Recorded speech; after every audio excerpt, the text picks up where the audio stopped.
क़यामत के दिन ऐलान होगा, सब्र वाले खड़े हो जाओ।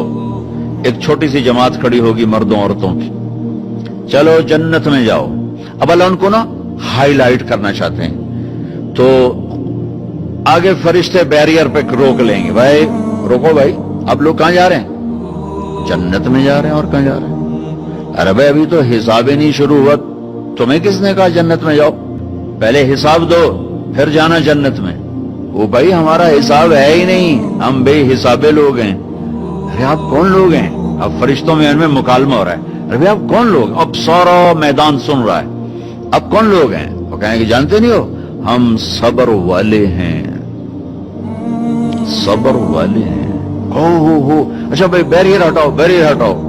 तो ऐसे मेरा अल्लाह सारे बैरियर हटवाएगा, भाई सब्र वाले आ गए, सब्र वाले आ गए, सब्र वाले आ गए। इस्लाम और अल्लाह की कसम, जिंदगी में हुस्न सब्र से आता है, बर्दाश्त से आता है, गुस्से से नहीं आता।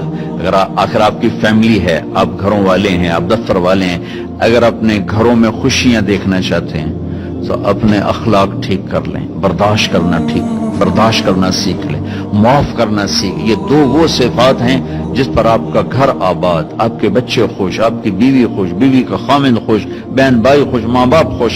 जब बर्दाश्त निकल जाती है तो सारा मुआशरा एक आग में आ जाता है, एक आग लग जाती है।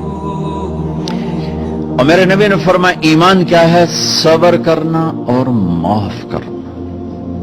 आप खाना खा रहे हैं, एक तवाइफ गुजरी, उसने आप पर तंज किया, कैसा नबी है जो अकेले अकेले रोटी खाता है, किसी को पूछता ही नहीं। आपने कहा आओ बैठो तुम भी खा लो, सामने बैठा लिया।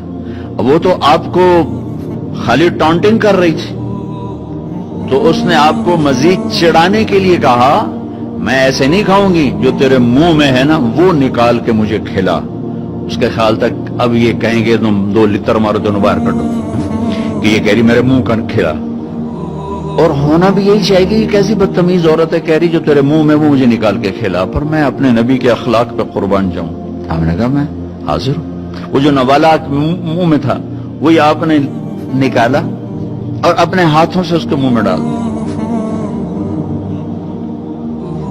और नबी का लुआब जब किसी के मुंह में जाएगा तो की करेगा? फिर जो अल्लाह के नबी का लुकमा उसके अंदर गया, उसने साथ ही कलमा पढ़ लिया और मक्के की सबसे हया वाली खवातीन में उसका शुमार होने लगा।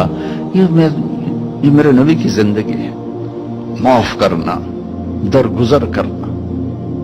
अब्दुल्ला बिन उबई जो मुनाफिकीन का सरदार था, जिसने सबसे ज्यादा मेरे नबी को तकलीफ पहुंचाई।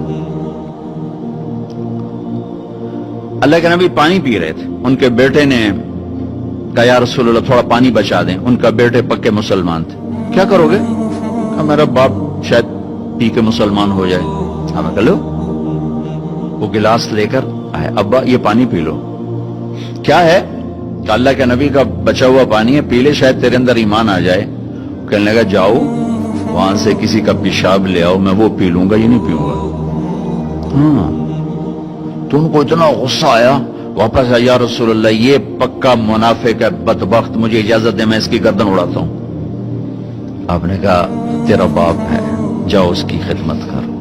हमारा इस्लाम सिर्फ नमाज रोजे तक आ गया, बस हज उमरा नमाज, हज उमरा नमाज, जिक्र तिलावत, बहुत आला चीज है, अल्लाह का शुक्र है। बाज मुल्क ऐसे बेचारों को पता नहीं नमाज क्या है। पहला सवाल था इस्लाम क्या है? इतामुत ताम व तीबुल कलाम, मीठा बोल। ईमान क्या है? माफ करना और सब्र। अब तीसरा सवाल, या रसूल अल्लाह अय्युल इस्लाम अफजल, सबसे आला दर्जे का इस्लाम क्या है? कितने इस्लाम के खूबसूरत अमाल हैं, नमाज, रोजा, तहज्जुद, तबलीग, जिक्र, तिलावत, हज, उम्रे, जिहाद, कितना कुछ है। आपने फरमाया जो हाथ और जबान से किसी को तकलीफ न पहुंचाए वो सबसे आला दर्जे का मुसलमान। सबसे आला दर्जे का इस्लाम क्या है? कि हाथ और जबान से किसी को तकलीफ न पहुंचाए। जिंदगी भर मेरे नबी ने किसी को थप्पड़ नहीं मारा, किसी को जबान से ऐसा जुमला नहीं फरमाया जिससे वो कहे जी मेरा दिल टूट गया, मेरा दिल तोड़ दे। क्योंकि जबान का बोल ऐसी बला है कि नबी के भी जिगर के पार हो जाता।